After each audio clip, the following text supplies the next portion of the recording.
Она всю свою жизнь ждала, когда у нее появятся собственные дети, и теперь будущая мать мчалась в родильное отделение после того, как, наконец, состоялись повторные процедуры ЭКО. Но после того, как врачи сказали ее мужу покинуть палату, она почувствовала себя совсем одинокой, а потом поняла, что, возможно, это к лучшему, что его там нет. Прежде чем связать себя узами брака с любовью всей своей жизни, Крейгом Качински, пара обсуждала свои надежды стать родителями. Как только они поженились и навели порядок в своем доме, они решили, что наконец-то готовы. Но, как это часто бывает, у жизни были другие планы. После целого года попыток Кэрри так и не забеременела. Сначала она отбросила свои опасения, но в глубине души тихий голосок подсказывал ей, что это ненормально. После одной особенно бессонной ночи она решила сделать решительный шаг. Она записалась на прием к специалисту по бесплодию для них обеих. Она должна была знать. Когда врачи-репродуктологи сообщили, что пара не сможет иметь детей естественным путем из-за различных заболеваний, Качинские были в отчаянии. Их мечты о том, чтобы маленькие ножки топали по дому, внезапно рухнули на землю. Но они были не из тех, кто так легко сдается. Кэрри старалась сохранять позитивный настрой, но однажды реальность обрушилась на нее с новой силой. Тест снова оказался отрицательным. Слезы ручьем лились из глаз Кэрри, когда она обдумывала все возможные варианты. Они не могли взять еще один кредит на повторный курс ЭКО. Они едва могли позволить себе первое лечение. Они не могли продолжать это делать. Затем она узнала новость, которая изменила все. В 2013 году один из старых друзей Кэрри связался с ней через Facebook. Кэрри была очень рада получить от нее весточку после стольких лет, но она не понимала, почему та обратилась к ней после столь долгого перерыва. Кэрри была настроена подозрительно. Она знала, что что-то происходит, но никак не ожидала, что та попросит ее об одолжении. Пара отчаянно хотела завести детей, поэтому, когда Кэрри узнала, что ее подруга, с которой она жила отдельно, беременна, она не могла не почувствовать укол ревности. Старые подруги продолжали вести светскую беседу, рассказывая о том, как складывалась их жизнь. Было странно, что ее подруга внезапно обратилась к ней. Затем Кэрри узнала причину этого. Подруга Кэрри открылась и объяснила, что она действительно не смогла бы справиться с еще одним ребенком. Они с мужем испытывали эмоциональные и финансовые трудности. Они не планировали снова забеременеть. Затем она обратилась с неожиданной просьбой. Когда Кэрри сообщили, что она надеялась, что Качинские усыновят ее ребенка, она была в восторге. Но она никогда не могла представить, какие последствия могут последовать. 28 февраля 2014 года в больнице штата Огайо родились близнецы Ада Лин и Кенна. Кэрри и Крейг не могли дождаться, когда впервые увидят своих малышей. Однако они проявили благоразумие и решили усыновить детей только на пробной основе. Затем, через год после начала судебного разбирательства, Кэрри позвонила биологической матери и сообщила кое-какие новости. Кэрри и Крейг не сомневались, что хотят быть мамой и папой близнецов до конца своих дней. Но когда они рассказали биологической матери о своих планах, она призналась супругам, что ей было очень тяжело растить других своих детей, еще одну пару близнецов, которые по случайному совпадению родились ровно на год раньше, в тот же день, 28 февраля. Кэрри узнала интонацию своего голоса, о чем именно она просила. Кэрри и Крейг почти не колебались, когда их спросили, готовы ли они взять еще двоих близнецов. Они хотели иметь большую семью и были достаточно обеспечены финансово, чтобы содержать одного из них. Всего через несколько недель Сиси и Джей присоединились к семье. Несмотря на то, что они всегда хотели иметь большую семью, воспитание двух пар близнецов — это огромный вызов для любой пары. Но была причина, по которой они не могли принять другого решения.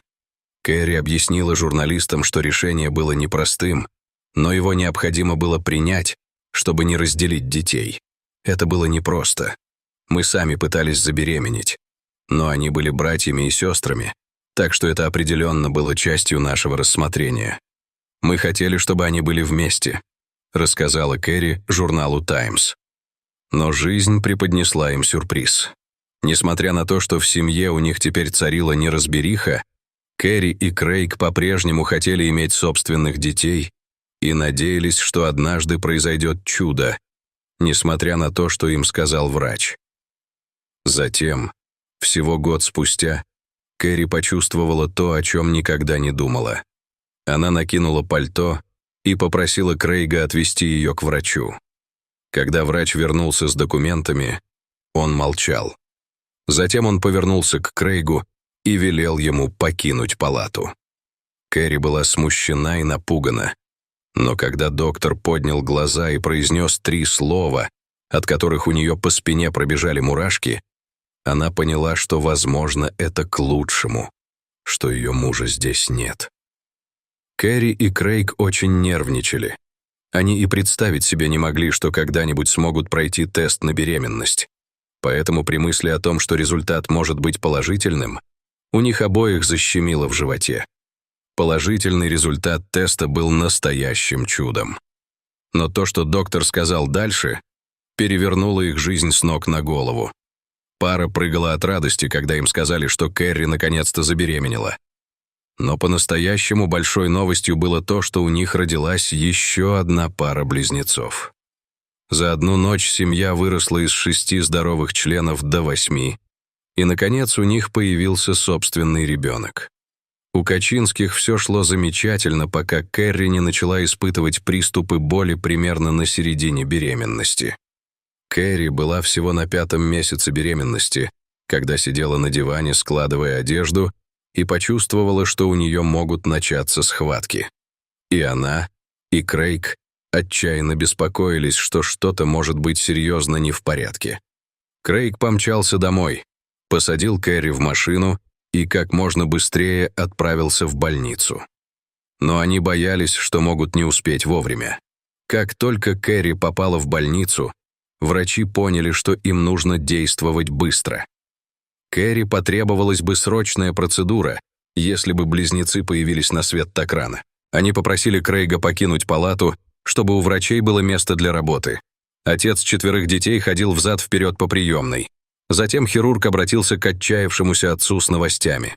Несмотря на то, что они появились на свет преждевременно, Кэрри с облегчением увидела, что врачи успешно помогли появиться на свет их крошечным, но здоровым малышам.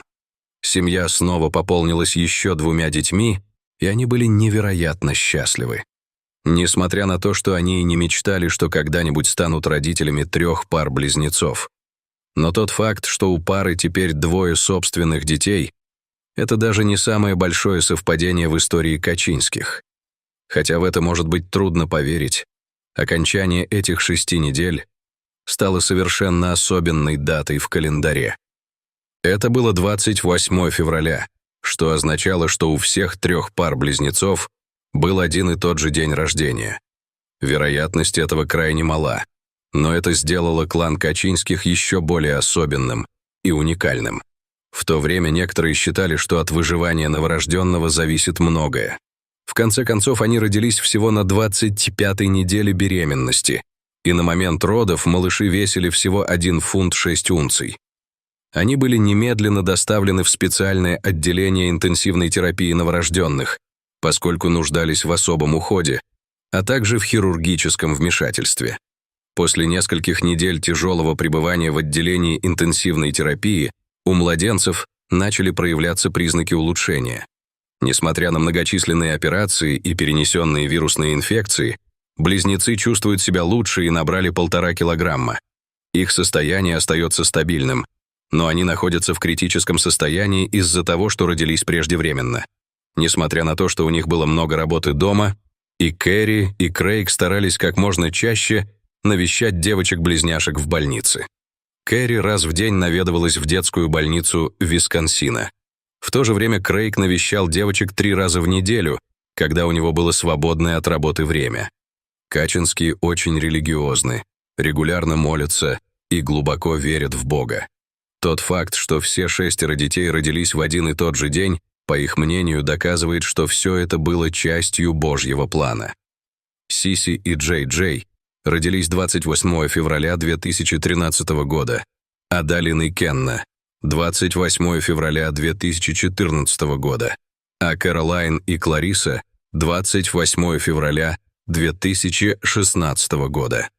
Как рассказала Кэрри журналу «Таймс», мы считаем, что это определенно предначертано судьбой, чтобы у нас были все дети. Это просто Божий способ сказать, что я дарю вам этих детей в качестве благословения. И я собираюсь сделать это интересным и веселым для вас, родив их всех в один день. Просто все произошло как-то внезапно. Нельзя слишком суетиться из-за этого.